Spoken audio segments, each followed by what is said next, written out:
When board games give us more, we're rolling with more. Hi, I'm Will, and with me as always is the one who ate a giant mushroom and got bigger.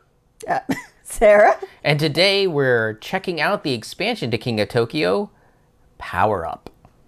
Okay. That's what it's called? It's called Power Up Expansion. Power Up Expansion. Yep.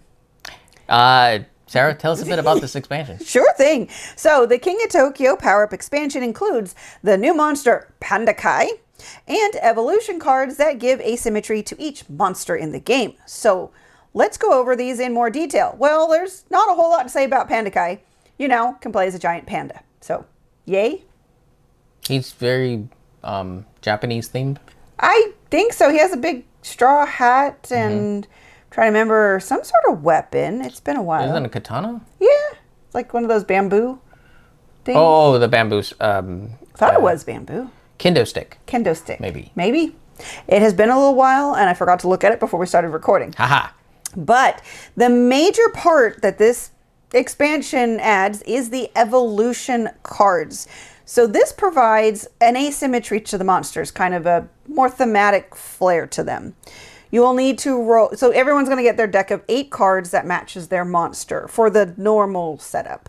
You will roll, when you roll 3 hearts, you can draw 1 card from your deck.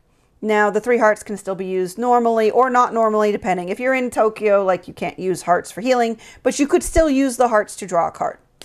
The cards are either keep or discard, much like the power cards. And you just use them when you want to use them.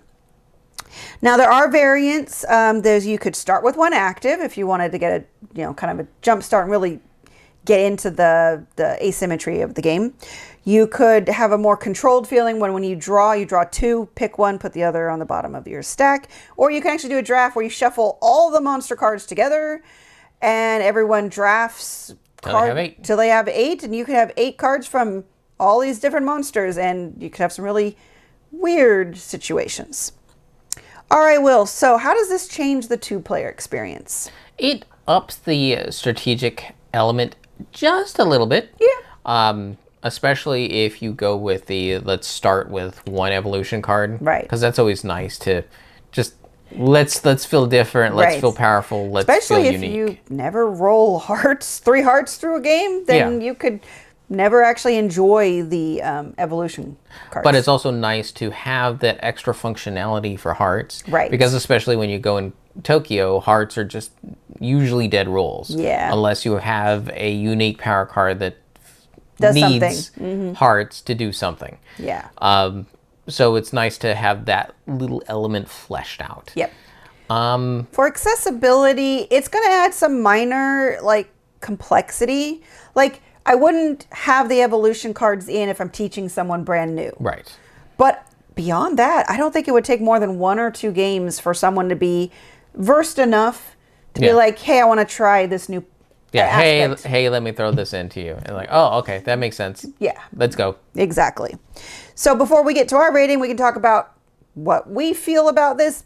Well, generally, I'll just start. We like this. Yes. This added to the game what we didn't know was missing when we first played it. Yeah.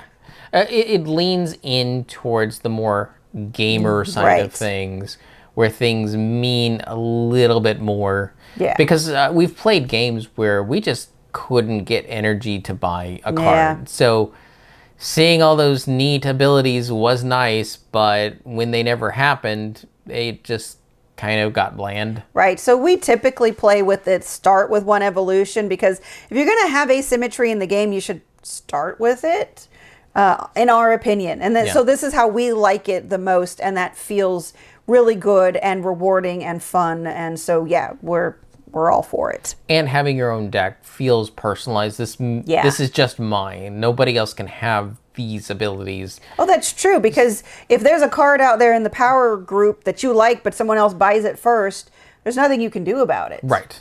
So, yeah, you're kind of out of luck. And then, lastly, this gives hearts more purpose. I think you mentioned that. Yes. So that's really, really good, is because there are times hearts are like, I don't really want to roll hearts, but I rolled 3. Well, now you have a purpose to them. Yep. All right, so how did this change our ratings? Okay, so for our ratings for the base game, we each gave it a 5. Sarah, what did Power Up change for you? It rolled it to a 6. I definitely this made the game for me. It just was that small little piece that was missing that now made this game that much more fun and enjoyable and perfect, in my opinion. Right. Same for me. 6 of 6. Ditto. Ditto. Because we like the two-player, more strategic element of the game. Yeah. So having something that gives the more personalization, starts you off with a power if you choose to, do the start one with an active, which I highly recommend. Yeah. All this fits in with, okay, now I'm 3 steps into the game where the higher level of enjoyment is right from the start. Exactly. So I guess then to wrap this up, who this is for, it's going to be for anybody who wanted that little bit more from King of Tokyo, wants more variety, just wants more options, because you can still play the game without it if you don't want to set them up. But they are a lot of fun to play with. Okie doke. All right, and that'll do it for us. And Sarah? Yes. I understand that they played with the hearts. Why did they play with the numbers? Why didn't they? For this. I'm not sure what they would have changed with the numbers. Maybe it would have been too substantive.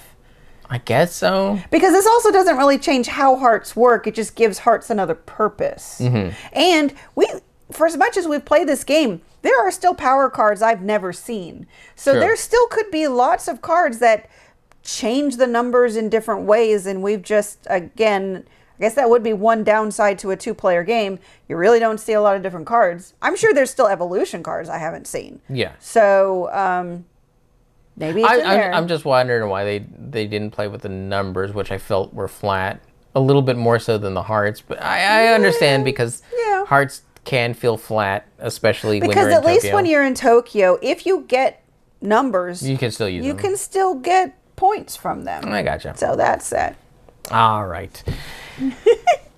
And we've been rolling with more.